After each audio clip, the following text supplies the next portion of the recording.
de que j'adore. Vendredi 6 novembre 1998, le phénomène Bruno Blanchet. Je le laisse se présenter lui-même. Bonjour, mon nom est Bruno Blanchet. Mes grandes qualités, je suis dynamique et ponctuel. Mais j'ai aussi des défauts. C'est à toi de les découvrir. Le phénomène Normand Lamour, je le laisse se présenter lui-même.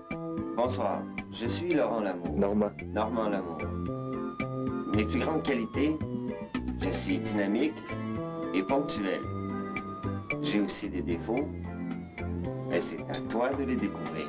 Oh, je n'avais jamais remarqué à quel point ils se ressemblaient. Hey, bonne fin du monde et bon vendredi, mesdames et messieurs. Tout d'abord, des nouvelles de moi. Je ne le vous cacherai pas. D'emblée, la vie est morne. Et la vie ne vaut pas la peine d'être vécue. Pourquoi? Parce qu'elle est prévisible et sans suspense. Mais là, bon, comment mettre du suspense dans la vie? En y mettant une trame sonore. Non, mais dans les films, ça marche à tout coup, ça. La fille est dans la cave, il fait noir, elle est aveugle, elle ouvre une porte. Tit, tit, tit, tit, tit, tit, tit. Suspense! Alors, il y a quelques jours, je suis allé mettre du suspense dans la vie de mes concitoyens. Pardon, monsieur? Oui. Aimeriez-vous que je mette un peu de suspense dans votre vie? Oh oui, pourquoi pas?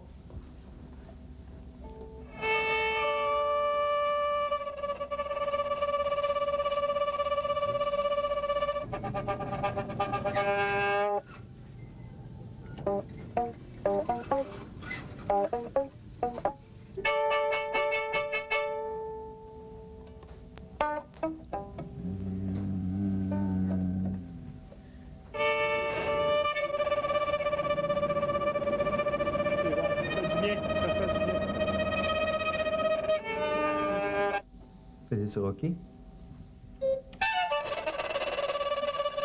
C'est génial pour toi. Sûrement. Alors, elle t'a demandé quoi en plus?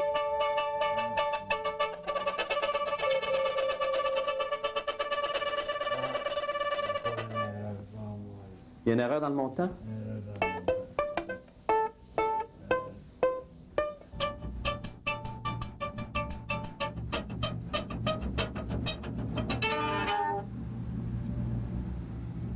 Hein? C'est ça!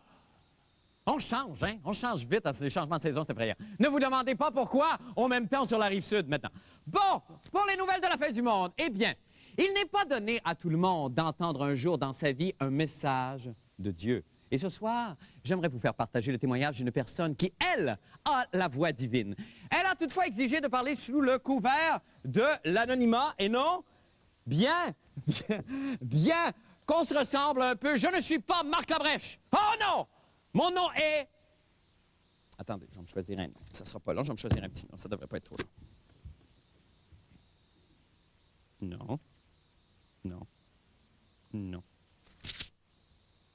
Non. Non. Non. Ah? Non. Non. Non.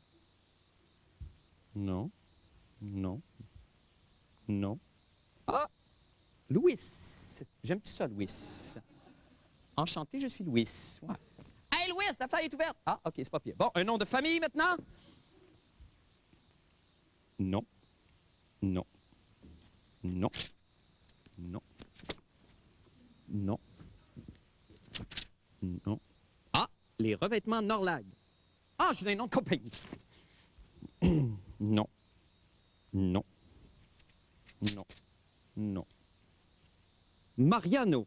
Ah, c'est bon, ça. Louis Mariano. Ça sonne jeune. Alors, mon nom est Louis Mariano. Puis, qu'est-ce que je voulais dire, donc? Mon nom est Louis Mariano. Ah, que c'est compliqué, ça! C'est compliqué, ça! Bon, tout le monde essaie de s'expliquer le phénoménal succès du mystique chanteur Normand Lamour. Eh bien, Patrick Masbourian, le buisson dans lequel s'est caché le petit pinson, a tenté d'élucider ce mystère. On écoute. Le petit pinson dans le buisson, le petit pinson dans le buisson. Sa popularité, c'est peut-être un peu difficile à comprendre ce que je vais te dire là, Patrick, mais Normand Lamour, c'est un succès qui est naturel. Ce succès-là, il appartient qu'à lui. La porte était ouverte, il m'écoutait chanter dans le buisson, le petit pinson. J'avais comme mot le petit pinson dans le buisson. Le Père me dit, le Père, quand je dis le Père, là, j'ai passé à Jésus, là, je suis rendu au Père. Est-ce que c'est clair? Bon, là, je sais pas qu'est-ce que je vais chanter. Alors, je pars la petite chanson dans le buisson, puis là, toute l'histoire de la chanson se forme. Il me donne toute l'histoire, puis je sais pas comment ça va finir, rien. Faut que tu comprennes que quand je chante, ben je chante, comprends-tu, dans le Seigneur au bout, puis je chante ça juste une fois. Pourquoi? Ben c'est parce que le Seigneur passe, parce qu'à ce moment-là, je m'abandonne, puis là, il passe à travers moi comme un tuyau. Et tu peux pas t'abandonner 2 fois. Ben disons, c'est pas ça qui est l'idée, là, c'est que le moment présent est passé, tu me suis? Au moment où ce que je m'abandonne, le moment présent, il me le donne, et ensuite, ben je suis obligé de réapprendre ma chanson comme un autre chanteur, là. Il ramait, il ramait, il ramait sur la rivière. Il ramait, il ramait, il ramait. Des démos comme ça, en fait, parce que pour moi, c'est un démo. C'est de la création à l'état brut. Ben, j'en reçois un comme ça tous les 2-3 mois. Puis j'ai l'impression que le monde, en s'enthousiasmant pour un produit comme ça, ils ont l'impression peut-être d'un peu plus de sincérité. J'ai l'impression que chez le public, il y a beaucoup de méfiance maintenant envers toutes sortes d'artistes. Que ce soit une chanteuse à voix ou que ce soit un groupe, c'est comme « Ah oui, on la connaît, la riff, là, ils vont faire une vidéo comme ça, puis ils vont faire ci, puis ils vont aller au talk show, puis gna gna gna. » Puis j'ai l'impression que chez le public, il y a une forme de nouvelle résistance à ça, comme un antibiotique. Puis que lui arrive comme de nouveaux virus. C'est du bouche à oreille, Normand Lamour. C'est ce qui arrive, c'est un phénomène. Les gens parlent, donc les gens sont curieux, puis ils vont se procurer l'album, puis ça va bien. Puis ce qui nous étonne un peu, c'est la clientèle aussi. C'est une clientèle très jeune, contrairement à ce qu'on peut penser. C'est une clientèle qui se dit in et flyée. Un achigan à petite bouche dans le roseau. Un achigan à petite bouche dans le roseau. Tout le monde a été contaminé ici par le virus l'amour. Ouais. Ouais. Moi, je l'ai acheté, j'ai trouvé ça drôle. Puis tout le monde commençait à me demander, tu sais, bon, j'aimerais ça l'avoir, j'aimerais ça le copier. Puis ils ont commencé à l'écouter. Je trouvais ça complètement cinglé, mais là, je me suis dit, bon, ben, finalement, le troisième âge nous apporte quelque chose, finalement, de rafraîchissant là, dans tout ça. Là. Toi, tu cuisines en écoutant Normand Lamour? Ah oui, ça me détend énormément avant un rush. Ça me fait aussi rire qu'un album de François Pérusse, cette histoire-là. Moi, je le prends comme étant un humoriste. Il nous fait rire, il nous fait sourire, puis je pense que c'est ça le message. Êtes-vous conscient qu'il y a des gens qui achètent l'album uniquement pour rire de vous? Je vais te dire quelque chose. C'est toi qui me fais rire. Donc, il faut vous prendre au sérieux. Bien, disons que on peut rire de moi au bout s'ils veulent, mais seulement qu'il faut que chaque personne se prenne elle-même au sérieux. Pas moi. Moi, j'ai passé, je me suis pris au sérieux déjà. Alors, c'est à votre tour à vous prendre au sérieux avec votre divinité. Vous me suivez, là?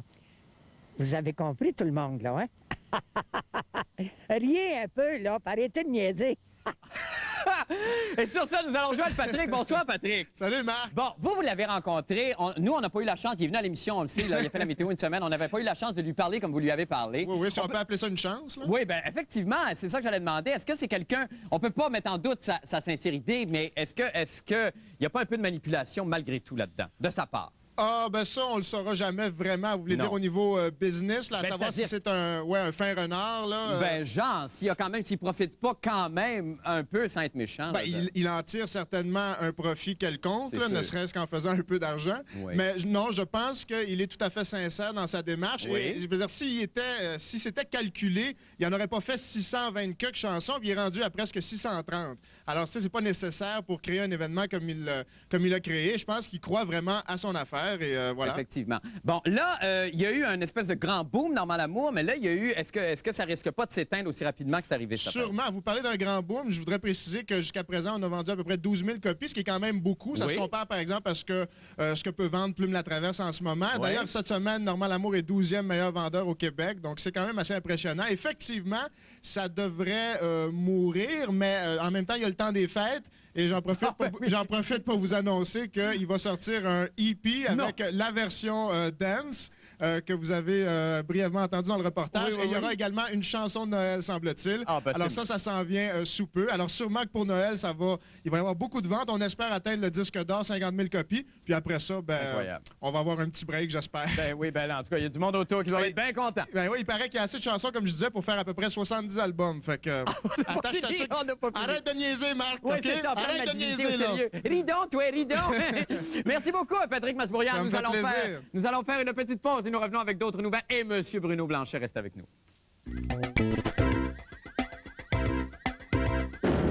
Oh mon Dieu, excusez-moi, là, je pense que je vais avoir un de mes fameux songes prémonitoires. Je vois... Je vois une armée d'anges avec à leur tête l'ange guerrier Michael, déchirant les cieux avec son épée de flamme et portant une toge qui, ma foi, ressemble étrangement à mes rideaux de salon. Je vois la surface de la Terre exploser, les forces des ténèbres se répandre sur les 5 continents. Oh mon Dieu! Je vois aussi la robe que portera Claudette Dion lors de son prochain mariage le 10 décembre et qui étrangement ressemble à mes rideaux de salon. Bref, tout ceci ne peut avoir qu'une seule signification. C'est le moment de vous présenter le pire moment de la semaine. Ce merveilleux instant qui vous fait dire à vous à la maison: ah, bonne Sainte-Anne, Suzanne, prends la carabine, vise direct là. Et ce soir, ce bijou est...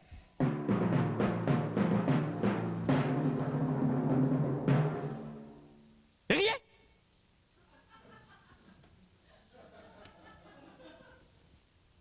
Il n'y a pas de pire moment de la semaine. Tout a été bon. Qualité, qualité, qualité, qualité. J'ai même personnellement été certifié ISO 9002. Yes! Et récompense ultime pour mes efforts, j'ai reçu ce magnifique tien-menton. C'est fun, hein? J'ai rajeuni de 10 ans. En remplacement du pire moment, je vous offre cette excellente publicité. Enjoy. J'écoutais plus Marco qui racontait ses vacances. Je goûtais même plus le fruit du Bordeaux dans mon verre. J'avais juste envie de crier à tout le monde. Regardez, c'est elle. Regardez comme elle est belle. Elle s'appelle Marie, puis je l'aime. La radio jouait belle. Et c'était comme si je m'entendais lui dire.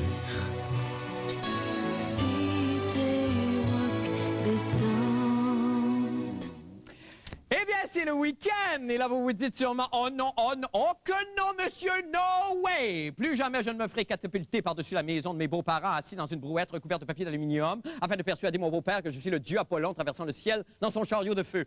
Oh boy! Pour d'autres activités à éviter, écoutons les toujours pertinents conseils de Maître Bruno Blanchet et sa chronique « Quoi ne pas faire en fin de semaine ». Monsieur Blanchet. Monsieur Labrèche. Bonsoir, ça va bien. Ça va très bien, Bruno. Oui, moi aussi. Oui. Écoute, j'ai une chronique. Les conseils, en fait, d'aujourd'hui, on pourrait les regrouper un peu sous le thème de la tolérance. On va essayer d'être cool en fin de semaine, OK?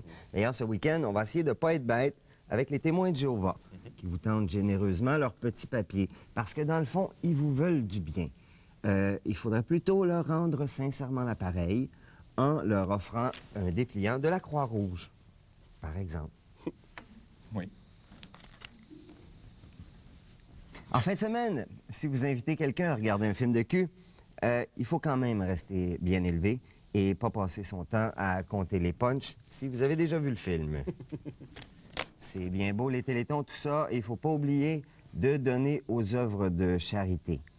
Mais avant de donner de l'argent à quelqu'un qui vous offre un petit carton de langage de signes, assurez-vous qu'il ne s'agit pas d'une magouille de mime pauvre déguisée en sourd-muet. Ça. Il faut savoir bien écouter les autres. J'ai jamais eu aucun problème avec l'alcool, veut aussi dire je suis capable de caler une dose de King Kang sans vomir depuis que je suis petit. Pendant un show, si vous voyez mal la scène à cause du monde en avant de vous, faut pas se mettre à engueuler tous ceux qui insistent à rester sur la pointe des pieds. C'est sûr, c'est choquant parce qu'il y en a sûrement là-dedans qui se foutent des autres, mais il y a aussi peut-être dans la gang quelqu'un que c'est pas de sa faute. Et c'est peut-être un pauvre petit monsieur qui a simplement pas de cou. Et d'ailleurs, j'ai la cause des petits monsieur pas de cou bien à cœur. Et j'aimerais vous offrir cette ode au petit monsieur pas de cou, cet hymne à la tolérance, ce chant de liberté. Je vous demanderai d'écouter ça bien attentivement, s'il vous plaît.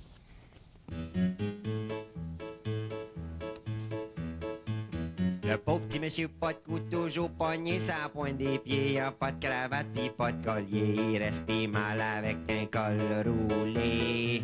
Y a de la misère des fois à se gratter.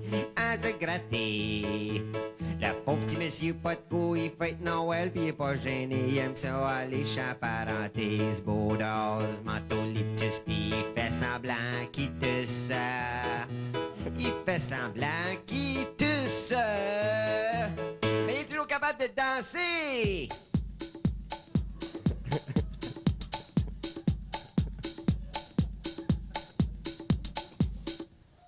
Le pauvre petit monsieur pas de cou, il est mis-up, il aime le sport, il se met du dos. Quand il sort issu du derrière en regardant le tennis, il a la tête vissée sur le coccyx.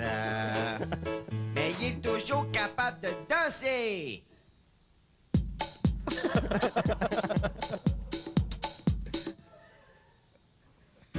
Le pauvre petit monsieur pas de cou, des fois il se fouille dans le nez. Ça y arrive même de s'étouffer, pis quand il éternue, des fois ça pue, il a le nez au bout de l'os du cul, de l'os du cul.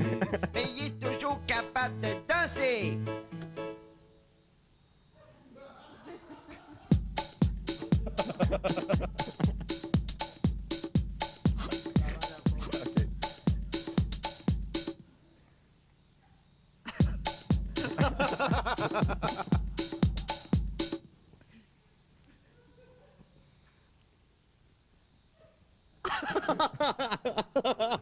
Oh, je l'aime! Oh, je l'aime, monsieur Pas-de-Cou. Merci beaucoup, Bruno. Merci infiniment. Bonne fin de semaine, Bruno. T'as eu du fun? Merci beaucoup. Nous allons faire une petite pause et nous revenons avec d'autres nouvelles. Restez avec nous.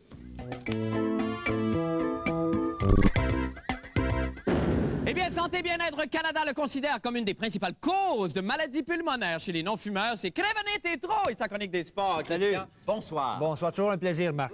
Toujours un plaisir partagé, Christian. Oups, On parle... Oh, oui. Je viens de rapetisser. Il y a une petite chaise qui a un petit problème hydraulique ici. Le voilà. OK, le petit monsieur... C'est vous, le monsieur Pas-de-Cou? Le petit monsieur Pas-de-Cou, il est dans le... Christian, là, vous avez rencontré un de vos grands amis. dernièrement. C'est-à-dire que, là, je veux pas le nommer. Ah! Je veux pas le nommer parce que... il a accepté de me livrer certains secrets bien gardés du monde. Tu sais, quand ça va mal... Bon, les Canadiens vont mal. C'est sûr, ils ont gagné avant-hier. Ouais. Ils ont gagné contre les Rangers. Mais c'est un mauvais début de saison. Ils sont 11e. Puis, tu sais, demain, ils jouent contre les Islanders. Puis quand ça va mal à l'intérieur d'une équipe... T'as le goût de... Le goût de quoi? Non, allez-y, continuez. Ben, c'est ça, t'as exactement le goût de ça. Oui. Alors, souvent, il y a des choses qui se passent qu'on ne connaît pas. Là, j'ai rencontré un informateur qui a tenu à garder l'anonymat, qui a tenu à rester incognito et qui m'a livré certains secrets un peu mal gardés, disons, des aventures des Canadiens au cours des dernières années. On écoute ça tout de suite. Ouais. Parle-moi des choses qui se seraient passées avec Pat Burns, par exemple. Quand ça allait mal? Oui. Je me souviens de John Cordick qui était entré dans le bureau de Burns en colère. Burns lui avait répondu en lui garochant un cendrier tout près des oreilles. Cordick, c'était le gros du Canadien. Et là, il avait figé et Burns lui avait dit « Écoute, mon gros, je me suis battu plus souvent à Gatineau dans la police que tu ne feras jamais sur une glace. Sors dehors, il n'y aura pas d'arbitre m'arrêter, moi. » Est-ce qu'il s'est déjà passé également quelque chose avec Mathieu Schneider et Patrick Roy? Dans le vestiaire, entre la deuxième et la troisième période d'un match, après la fameuse crise des Putschkis contre Demers, Patrick Roy était écœuré de voir que Mathieu Schneider ne jouait pas avec cœur. Et les deux étaient battus comme des voyous dans le vestiaire entre la deuxième et la troisième période. Quelque temps après, évidemment, Schneider a été échangé. Jacques Demers, tu as parlé de Jacques Demers, il s'est pas passé quelque chose également avec lui? Demers, oui, il n'était pas content du jeu d'un joueur. Il avait jeté son équipement au complet dans le bain tourbillon de l'ancien forum. Au moins, le joueur était propre.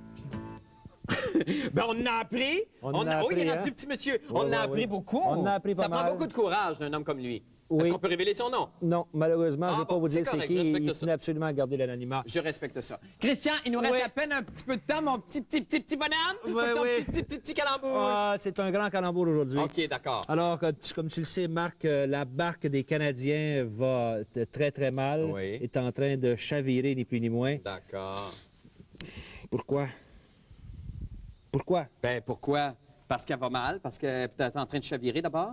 Parce qu'il y a trop de houle. bravo! Aidez-moi, quelqu'un! Seul, là, il me laisse seul, c'est... Hey, merci beaucoup, Christian, c'est très fort. Je triomphe, là. Oui, je sais, vous triomphez. Oui. Tous les vendredis. Merci beaucoup. Christian. Salut, Marc. Bonne fin de semaine à Bye. vous. Nous allons faire une petite pause et nous revenons pour le mot final et la météo. Restez avec nous. Eh bien, un coup d'œil maintenant au temps qu'il fera avec notre météorologue amateur de la semaine, le cascadeur Jean Frenette, qu'on va rejoindre sur le toit de l'immeuble ici, je pense. Jean Frenette, bonsoir. Salut, Marc. Ça va bien? Ça va très bien. Il fait froid. Oui, j'imagine qu'il fait froid. On termine en... C'est bien impressionnant. Là, vous êtes en haut du toit ici de 4 saisons. Vous allez vous jeter en bas à la fin de la météo? À la fin. Il y a combien de pieds à peu près? 25 pieds. 25 pieds, Ouais. quand même. Bon, Jean, on a fait le tour du personnage cette semaine. À quoi ça rêve? Qu'est-ce que vous pouvez espérer de plus que ce que vous avez déjà là? Remplacer Jean-Claude Van Damme, non? Non, pas vraiment. Non. Pas vraiment. Non, je pense que les cascadeurs ici à Montréal, incluant moi-même, je pense qu'on aimerait bien faire un gros film d'action Oui. où on pourrait se taper un peu les trucs à la Die Hard OK. ou Terminator, mais OK. bon, on verra. Écoutez, il reste 10 secondes. Jean, allez-y avec la météo en sautant si vous êtes capable. Alors, pour le week-end, ça va être un maximum de 8 avec un minimum de 2, Oui. avec quelques précipitations. Et en parlant de précipitations, here we go! Ah, bon, OK. Ah, oui, on a eu peur.